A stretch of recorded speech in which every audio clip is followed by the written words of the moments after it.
오늘은 주님을 기다리는 것이 답이다. 주님을 기다리는 것이 답이다 라는 제목으로 함께 말씀 나누도록 하겠습니다. 한 청년이 친구 결혼식에 다녀왔다가 친구들에게 굉장히 실망을 했다는 이야기를 한 적이 있습니다. 결혼을 하게 된 친구가 굉장히 부유한 사람과 결혼을 하게 돼가지고 호텔에서 아주 화려한 결혼식을 하게 되었다는 것입니다. 그런데 다 같이 친하게 지내던 친구들이 갑자기 좀 이상한 행동을 하더라는 것입니다.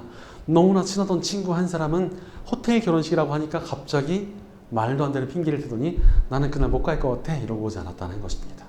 또 다른 친구는 참석은 했으나 굳은 표정으로 말을 한마디도 하지 않고 있었다는 것입니다. 심지어 어떤 친구는 신부가 결혼 전에 만났던 다른 남자들에 대한 이야기나 신부의 과거의 흠을 다른 하객들이 들을 만큼 아주 큰 목소리로 이야기하더라는 것이었습니다.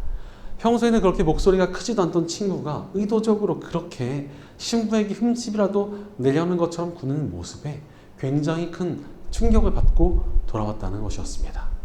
그래서 그 청년은 친구들이 이렇게 서로를 질투하고 비교하고 있는지 몰랐다면서 너무나 크게 실망한 마음을 이야기했습니다. 사실 이 시대의 비극 중에 하나가 바로 이런 비교의식입니다. 우리는 어린 시절부터 비교하는 문화에 찌들어 있습니다. 무슨 고기를 육질로 등급을 나눠 놓는 것처럼 성적에 따라서 1등급, 2등급, 3등급, 9등급 이렇게 나눠 놓는 것을 경험해 왔습니다. 사는 동네에 따라서 차별하는 이야기들도 정말 많이 들어왔습니다. 어딜 가나 이 시대에는 서로를 비교하고 급수를 나눠 놓는 사람들을 많이 보게 됩니다. 이런 시대를 살아가다 보니까 우리는 상처를 받게 됩니다. 특히나 내가 다른 이들과 비교하여 부족해 보일 때 우리 마음이 굉장히 괴로워집니다. 내 또래보다 내가 뒤처진 것 같을 때 초조해지고 내 자신이 아주 초라하게 느껴질 때도 있습니다. 내가 다른 이들보다 열등하다고 느껴질 때 마음이 그야말로 무너져 내립니다. 이럴 때 비교의식은 우리 마음을 흔들어 놓고 망가뜨립니다. 이런 비교의식에 빠지면은 스스로에게 괜시리 짜증이 나기도 하고 화가 나기도 합니다. 다른 사람이 괜히 부럽고 그들에게 미운 마음이 생길 때도 있습니다. 괜히 억울한 마음도 들고 나의 잘못된 선택이나 실수들이 생각나서 괴롭기도 합니다. 그러다 보니까 이제 우울한 마음에 짓눌릴 때도 있습니다. 바로 이 시대가 우리에게 주고 있는 이 비교의식이라는 것은 우리를 낙심시켜서 주저앉게 만들고 있습니다. 이렇게 낙심될 때 우리는 도전정신이나 열정도 잃어버린 채 자포자기하게 됩니다. 현재 자신의 삶에 대해서 불만족하며 파괴적인 선택을 하는 사람들도 있습니다. 실제로 지금 이 나라의 최대 위기는 사상 최악의 출산율이 아닐까 싶습니다. 젊은 세대들이 결혼도 하지 않고 자녀도 낳으려 하지 않습니다. 왜 그렇습니까? 비교의식이 너무나 가득한 세상에 살아서 그렇습니다. 나도 너무 힘든데 내 배우자 때문에 또 비교당해야 되고 자녀를 낳으면 내 자녀 때문에 또 비교당해야 되는 이 세상이 너무나 괴롭고 지쳐 있는 것입니다. 비교의식이 이 세대를, 이 나라를 망가뜨리고 있습니다. 그래도 이 시대를 어떻게든 잘 살아보려고 노력하는 분들도 많습니다. 더 나은 삶을 살고 내가 남들보다 더 괜찮은 삶을 살겠다면서 열심히 살아갑니다. 하지만 안타깝게도 그런다고 모두의 인생이 잘 풀리는 것은 아닙니다. 심지어 지금보다 더 나은 등급을 얻은 것 같아도 그 위에 더 높은 계단이 보입니다. 잘 되더라도 또다시 비교하는 마음이 찾아온다는 것입니다. 그러니 더 우울해지고 맥이 빠져버리며 초라한 나 자신에 대해 절망하고 지쳐버립니다. 이렇듯 비교의식에서 벗어나지 못하면 우리의 삶은 괴로울 수밖에 없습니다. 게다가 남들과 비교하면서 열등감을 느끼고 자신에게 실망한 사람들에게 숨겨진 기대가 또 하나 있습니다. 지금은 내가 초라하더라도 솔직히 나도 이 자리에 머물러 있기 싫다는 것입니다. 솔직한 심정은 나도 그들보다 더 우울해지고 싶다. 내가 더 남들보다 높은 등급에서 그들을 아래로 내려다보고 싶다라는 마음이 있는 것입니다. 이런 기대가 가득 담겨져 있는 것이 요즘 유행하고 있는 웹소설들이 아닐까 싶습니다. 요즘 웹소설들 보니까 굉장히 기발합니다. 과거로 가고 아니면은 다른 세계로 넘어가고 다른 사람을 환생해서 남들보다 더 우월하게 살아간다는 내용들을 담고 있습니다. 비교하다가 좌절하고 지친 이들에게 비교 위에 서 있는 대리 만족을 주는 이야기들이 굉장히 큰 인기를 끌고 있다는 것입니다. 이런 이야기들을 유행하는 것을 통해서 많은 사람들이 내가 남들보다 더 나은 인생을 살면은 열등감이 해소되고 우울함이 다 사라질 것이라고 믿고 있다는 것을 우리는 알 수 있습니다. 하지만 그것은 굉장히 헛된 기대입니다. 그렇게 남들보다 비교 위에 서 있는 경우는 그렇게 많지도 않습니다. 게다가 그렇게 되더라도 마음속의 열등감과 상처들이 온전하게 해결될 수가 없습니다. 실제로 남들보다 훨씬 더 부유하고 더 인기도 많고 더 큰 힘을 지니고 살고 있는 유명 연예인들 중에서 정신적인 고통을 호소하는 사람들도 많이 있고 약물에 손을 댄 사람들도 있는 것을 우리는 보게 됩니다. 남들보다 더 좋은 자리로 나아가도 사람의 마음이 편해지지 않는다는 것입니다. 그러니 내가 남들보다 더 나아지길 기다리는 것은 헛된 기다림이라고 할 수 있습니다. 우리에겐 그런 기다림보다 훨씬 더 좋은 기다림이 필요합니다. 그런 의미에서 오늘이 무슨 날인지 알고 계십니까? 바로 크리스마스 이브입니다. 이브라는 말의 유래는 이브닝, 즉 저녁을 뜻하는 말입니다. 예수님께서 밤에 태어나셨으니까 저녁 때부터 우리 예수님을 미리 기다려보자 라는 말입니다. 즉 크리스마스 이브의 의미는 예수님을 향한 기다림이라고 볼 수 있습니다. 이 날을 맞이하여 우리 안에 주님을 향한 기다림을 회복해야 합니다. 그런데 그렇게 예수님을 향한 기다림을 회복하면 뭐가 달라집니까? 놀랍게도 분명하게 달라지는 것이 생깁니다. 오늘 본문은 예수님의 탄생 소식을 들은 목자들의 이야기입니다. 오늘 본문 8절을 보면 그 지역에서 목자들이 밤에 들에서 지내며 그들의 양떼를 지키고 있었다라고 말씀하십니다. 이 시대 가운데 가장 비천하고 무시받던 직업을 꼽자면 바로 목자들이었습니다. 일도 너무너무 힘들었는데 또 뭐 대단한 기술이 필요한 것도 아니었습니다. 그냥 힘만 들고 고생만 많이 하는 일이었습니다. 게다가 유대인의 목자들은 더더욱 더 고통스러웠습니다. 하나님께 제사를 드릴 때는 양을 사용했는데 이 양에 흠이 없어야 했습니다. 그래서 새끼 양들 중에서 흠이 없이 태어난 양들을 따로 구별했고 그들이 혹시 여기저기 다니다가 가시에 찔리거나 아니면 울타리에 찔려서 상처가 하나도 생기지 않도록 그 양들을 따로 관리를 했습니다. 그러니 이 양들의 상처가 없도록 눈이 오든 비가 오든 밤낮 없이 깨어서 그 양들을 지켜야만 했습니다. 그러니 오늘 말씀처럼 그들은 밤새도록 양을 지키며 살아야만 했던 것입니다. 굉장히 고된 삶을 살아왔다는 것입니다. 그런데 오늘 말씀의 배경이 된 시대에는 가난한 서민들을 중심으로 메시아 사상이 퍼져 있었습니다. 곧 하나님께서 구원자를 보내주실 것이고 그분이 오시면 이 비천하고 고된 삶에서 해방될 것이라는 기다림이 서민들에게 있었고 아마 목자들에게도 분명히 그 믿음이 있었던 것으로 보입니다. 그러니 그들은 새벽에 오길 기다리며 또한 메시아께서 오시는 것을 간절히 기다렸습니다. 바로 주님을 기다리는 마음이 그들에게 있었던 것입니다. 그러니 어찌 되었습니까? 가장 비천하고 무시받던 자들이 성경에 등장했습니다. 비록 그들의 삶에서는 무시당하고 낮은 취급을 당했지만 그들은 성경에서 가장 중요한 부분에서 등장하게 된 것입니다. 삶의 가치와 의미가 달라지게 되었습니다. 바로 주님을 기다리는 인생은 달라지게 됩니다. 그러니 우리는 주님을 기다려야 합니다. 그렇다면 주님을 기다리는 것이 우리 인생을 어떻게 달라지게 만듭니까? 첫째로 하나님께서는 주님을 기다리는 사람의 인생에 응답하십니다. 우리가 신앙생활하면서 절대 잊지 말아야 할 것이 있습니다. 그것이 무엇입니까? 바로 우리 하나님께서는 인격을 지니신 분이시라는 사실입니다. 가끔 신앙생활하면서 하나님을 무슨 자판기처럼 생각하는 사람들이 있습니다. 진심이 담겨있지 않더라도 헌금을 띡 하고 드리면 축복이 자동으로 딱 하고 나오고 기도를 띵 하고 드리면 응답이 알아서 쏟아져 나온다고 생각하는 것입니다. 그러나 우리 하나님께서는 분명하게 인격을 지니신 분이십니다. 그렇게 진심으로 하나님을 기다리는 사람들이 있다면 그들에게 응답을 주시는 것입니다. 오늘 보면 10절과 11절을 보면 천사가 그들에게 말하였다. 두려워하지 말아라. 나는 온 백성에게 큰 기쁨이 될 소식을 너희에게 전하여 준다. 오늘 다윗의 동네에서 너희에게 구주가 나셨으니 그는 곧 그리스도 주님이시다라고 말씀하십니다. 가장 낮고 비천한 취급을 받던 목자들에게 메시아께서 오신다는 소식이 들려왔습니다. 이 엄청난 소식을 그 누구도 아닌 가장 낮은 취급을 받던 목자들이 제일 먼저 전해받았습니다. 어떻게 이런 일이 있을 수 있었습니까?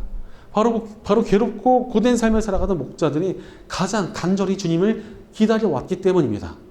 그들은 늘 밤을 새며 고통스럽게 살아가던 자신의 삶을 구해주실 그 메시아를 너무나 애타게 기다렸고 하나님께서 그 기다림에 가장 먼저 응답해 주신 것입니다.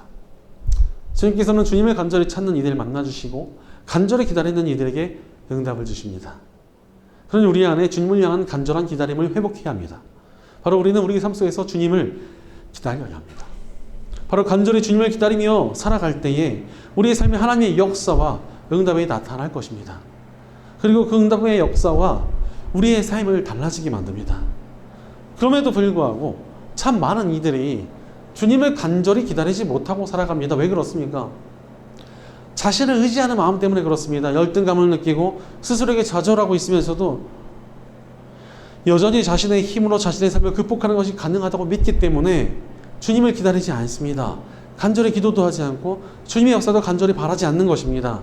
여전히 내가 할 수 있다고 생각하니까 간절히 기다릴 이유가 없는 것입니다. 진심으로 주님을 기다리지 못하는데 어떻게 하나님의 역사가 나타날 수 있겠습니까? 게다가 나의 힘을 믿고 있는 삶에는 두 가지 문제가 있습니다. 먼저는 나의 힘을 의지하고 있는 교만함입니다. 내가 뭐라 할 수 있다라는 교만함의 죄에 물들어 있는 것입니다. 다음으로는 하나님을 믿지 못하는 불신입니다. 하나님에 대한 불신의 죄를 짓고 있는 상태라고 할 수 있습니다.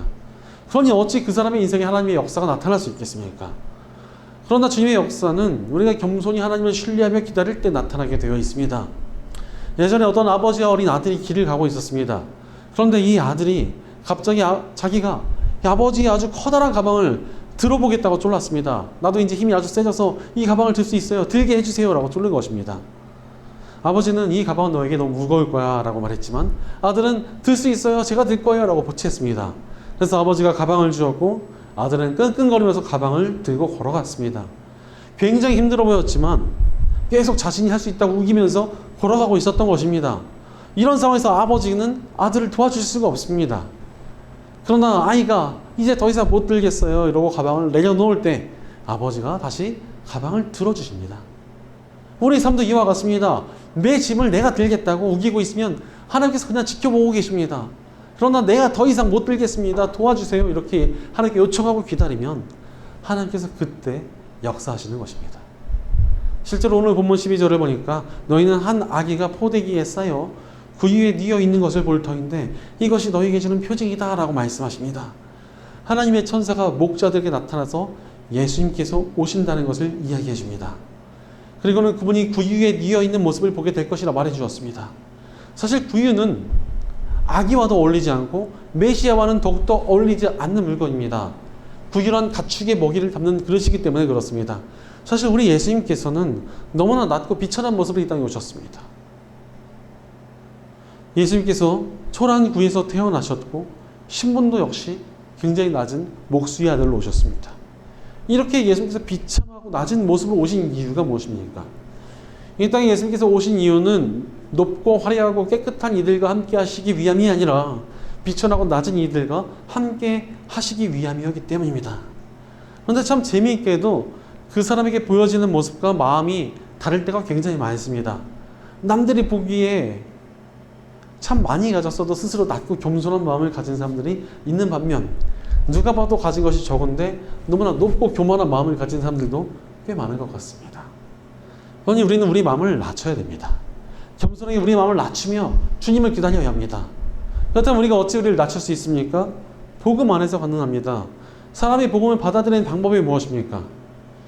나의 행위나 방법으로는 도저히 구원받을 자격이 없고 나의 의지로는 도저히 나의 죄를 해결할 수 없음을 고백하며 십자가 앞에 낮아져야지 구원을 얻을 수 있습니다.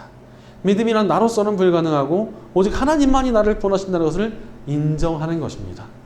그런 믿음이 우리를 죄와 사망에서 구하시는 것입니다. 나를 전혀 의지하지 않고 예수님의 십자가만을 믿는 것이 우리가 구원받는 유일한 길입니다. 바로 복음을 통해 우리는 구원받는 믿음이란 나를 의지하지 않고 내가 철저히 낮아지는 길이다라는 것을 배우게 됩니다. 그러니 우리는 복음을 통하여 낮아짐으로 간절히 주님을 기다려야 합니다. 실제로 우리 예수님께서는 제자들의 발을 씻겨주셨습니다. 이 시대에 사람의 발을 씻겨준다는 것은 가장 낮은 종들이나 하는 일이었습니다. 바로 예수님께서는 우리가 겸손을 배우길 바라셨기에 제자들의 발을 씻겨주신 것입니다. 낮은 자리에 하나님의 역사가 나타나기에 우리가 예수님의 낮아짐을 닮아가길 바라셨던 것입니다. 그러니 우리는 낮은 모습으로 주님을 기다려야 합니다. 실제로 낮아진 자리에 주님의 역사가 나타나기 마련입니다. 제 삶을 돌이켜봐도 낮아질 때 주님께서 얼마나 많은 역사를 주셨는지 모릅니다. 제가 논문을 쓸 때 사실 굉장히 자신이 있었습니다. 자료도 굉장히 많이 모아놨고 대충 어떻게 쓸지 로드맵도 정해 놓았기 때문입니다. 이제 쓰기만 하면 된다. 나 금방 쓸 수 있다. 이렇게 생각을 하고 있었습니다. 그리고는 2달 동안 텅 빈 모니터만 바라보고 있었습니다. 자신이 있었는데 막상 쓰려고 하니까 단 한 글자도 써지지가 않았던 것입니다. 정말 눈물이 찔끔 났습니다. 그래서 모든 것을 멈추고 하나님 앞에 겸손히 엎드려서 간절히 도움을 구했습니다. 교만했던 모습을 회개하며 하나님의 도우심만 바라보겠다며 하루를 그냥 기도로 올려드렸습니다. 한참을 기도하고 나서 그 다음날부터 글이 써지기 시작했습니다. 그래서 정말 2년 내내 기도하는 마음으로 논문을 완성했고 모든 심사를 은혜 가운데 통과할 수가 있었습니다. 논문뿐 아니라 목회도 그러했습니다. 목회의 기술이나 상담 기법으로 접근하면 부작용이 나타나거나 결과가 좋지 않을 때가 많았는데 오히려 겸손히 엎드려서 기도할 때 더 큰 역사가 일어났습니다. 오죽하면 목사님들 사이에서는 강대상 하나를 적실 정도로 눈물을 흘리며 기도하면 부흥이 일어난다는 이야기를 하십니다. 그만큼 하나님 앞에 겸손히 엎드려서 기도할 때 역사가 일어난다는 것입니다. 바로 우리 하나님께서는 낮아져서 간절히 주님을 기다리는 이들에게 역사하시고 그들의 삶을 바꿔주십니다. 그러니 오직 겸손히 하나님께 엎드려 기도하며 주님을 기다려야 합니다. 그렇게 주님을 기다리는 것을 인생의 답으로 여기며 겸손히 주님께 기도함으로 주님의 응답과 역사를 받아 변화된 삶으로 나가는 저 여러분 되시기를 간절히 축원합니다.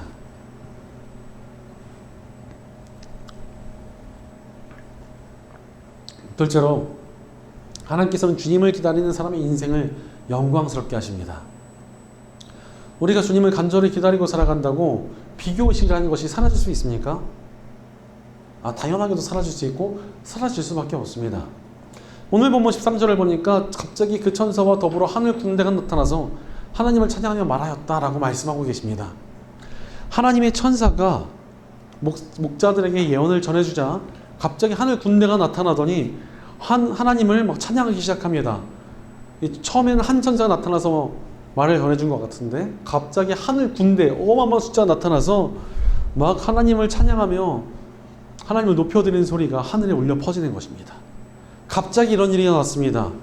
하나님의 역사는 이렇게 갑자기 나타날 때가 굉장히 많습니다. 우리 예상과 생각을 뛰어넘어 하나님의 역사가 나타나고 우리 마음에 변화가 갑작스럽게 나타나는 것입니다. 이런 갑작스러운 변화는 하나님을 향한 기다림을 우리 마음에 가득 채울 때 일어납니다. 하나님을 기다린다는 것은 단순히 그분의 응답과 역사 같은 눈에 보이는 현상만을 바라보는 것이 아니기 때문입니다. 우리가 주님을 기다린다는 것은 궁극적으로 다시 오실 예수님과 하나님 나라를 기대하며 살아간다는 것을 의미하기 때문에 그렇습니다. 그러니 다시 오실 주님과 하나님 나라를 기대하며 살아가고자 할 때 우리 마음이 변화되기 시작합니다. 하나님 나라를 기다리며 살아갈 때 우리 삶과 기준이 완전히 바뀌어버리기 때문에 그렇습니다. 하나님 나라를 기다리며 주님의 다시 오심을 기다리는 사람이 어찌 세상이라는 가치에 묶여 있을 수 있겠습니까? 오히려 세상의 가치를 뛰어넘어 하늘의 가치를 바라보며 살아갈 수 있게 되는 것입니다. 그러니 세상이 주는 비교의식에 흔들리지 않습니다. 그래서 오늘 본문 14절을 보니까 더없이 높은 곳에서는 하나님께 영광이요 땅에서는 주님께서 좋아하시는 사람들에게 평화로다 라고 말씀하십니다. 예수님의 오심을 통해 영광과 평화가 임한다는 것입니다. 바로 하나님 나라를 기다리며 살아가는 사람들에게는 평안이 있고 영광스러움이 있습니다. 제가 아까 말씀드렸던 이 결혼식을 다녀왔던 청년은 자신의 친구가 부유한 사람과 결혼을 하고 또 화려한 호텔에서 결혼식을 올린다고 질투하거나 시기하지 않고 기쁨으로 축하해 주었습니다. 어찌 그럴 수가 있었겠습니까? 이 청년은 하나님 나라를 바라보며 사는 사람이었기에 세상의 가치에 휘둘릴 이유가 없었던 것입니다. 그렇기 때문에 그 친구를 한 영혼으로서 또한 좋은 친구로서 축복해주고 축하해줄 수 있었던 것입니다. 이런 모습이 얼마나 평강이 가득합니까? 세상의 것들을 흔들리지 않고 초라해지지 않은 평화로운 것입니다. 게다가 이런 모습이 또 얼마나 영광스럽습니까? 세상의 가치에 휘둘리고 시기하고 질투하는 모습이 아름답습니까? 그런 모습을 보고 다들 추하다고 생각할 것입니다. 그러나 시기나 질투함 대신 축복을 주며 살아가는 이의 인생이 얼마나 아름답고 영광스럽습니까? 이렇듯 세상의 가치에 휘둘리지 않고 영원한 하나님 나라를 바라보며 사는 삶에는 하나님의 영광이 흐릅니다. 온전하고 바른 신앙을 추구하던 이 청교도들은 서로에게 항상 최고의 것은 아직 오지 않았습니다 라는 인사를 건네며 교제했습니다. 아무리 좋은 일이 있어도 때로는 힘들고 어려운 상황이어도 우리는 하나님 나라를 기다리고 있다는 의미로 이런 인사를 건넨 것입니다. 그들은 가톨릭의 박해를 피해 아메리카 대륙으로 건너왔을 때도, 또한 그곳에서 기근을 만났을 때도 하나님 나라를 기대하는 마음으로 견뎌냈습니다. 그리고는 로마 제국 이후 가장 강력한 기독교 국가를 만들어내지 않았습니까? 하나님께서 그들을 영광스럽게 세워주셨다고 생각이 듭니다. 지금 그렇게 세워주셨던 미국이 사회적인 혼란을 많이 겪고 있고 참 어려움을 많이 겪고 있는데, 그것은 그들의 청교도 신앙을 잃어버렸기 때문이 아닌가라는 생각을 합니다. 사실 우리나라도 위기라고 하지만 우리가 주님을 기다리는 마음으로 살아갔고 그 마음으로 이 나라를 변화시켜 갈 때 이 나라가 다시 영광스러워질 줄로 믿습니다. 바로 하나님 나라를 기대하며 살아가는 모습에 평안이 있고 영광이 있기 때문입니다. 그러니 우리도 하나님 나라를 기다리며 주님을 기다려야 합니다. 그런 삶에 영광과 평안이 있습니다. 실제로 목자들은 초라하고 낮은 자들이었으나 예수님께서 오신 이후로 그들의 이름이 굉장히 영광스러워졌습니다. 우리가 예수님을 우리들의 목자라고 부릅니다. 목자라는 단어가 얼마나 영광스러워졌습니까? 게다가 목사라는 단어도 목자라는 말에서 나왔습니다. 하나님 나라에서 낮고 겸손한 자가 하나님의 손으로 영광스러워진다는 것입니다. 그러니 우리는 낮은 마음으로 주님을 기다려야 합니다. 그럼에도 불구하고 낮아지지 않는 이유가 무엇입니까? 진심으로 주님을 기다리지 않고 있기 때문에 그렇습니다. 주님을 기다린다고 말은 하면서 다른 것들에 끼웃거리고 주님께만 집중하지 못하고 살아가고 있으니 제대로 기다리지 못하는 것입니다. 예전에 봤던 드라마에서 어떤 인기가 엄청나게 많은 여학생이 유학을 가는 장면이 나왔습니다. 이 여학생이 유학을 떠났는데 평소에 그 여학생을 쫓아다니던 남자들이 고항까지 배웅을 나옵니다. 막 울면서 우리가 기다릴게, 우리는 너희를 사랑해, 이러면서 막 그 여학생을 쫓아다닙니다. 그랬더니 그 여학생이 비행기를 타기 직전에 이렇게 말합니다. 나를 진심으로 기다려주는 남자와 내가 교제하겠다. 그러니 나를 기다려봐라.